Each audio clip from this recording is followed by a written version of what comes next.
నమస్తే అండి. యూట్యూబ్ ప్రేక్షకులకు నా యొక్క నమస్కారాలు.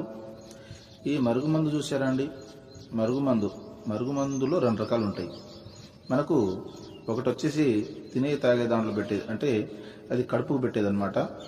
అది మనం అన్నంలో, కూరలో, చికెన్లో, మటన్లో, జ్యూస్లో, స్వీట్లో, కూల్ డ్రింక్లో అది పెట్టచ్చు. అంటే తినే తాగే దాంట్లో పెట్టాలి, అది కడుపుకు పెట్టేది వస్తుంది. ఇక రెండోది మనకు బట్టలకు, చెప్పులకు, తలకు, వంటికి ఏదో ఒక భాగాన పూసే మరుగుమందు వస్తుంది అనమాట.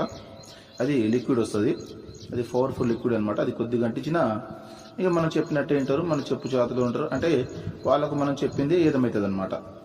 దీంతో పాటు వశీకరణ పూజ కూడా చేస్తానండి.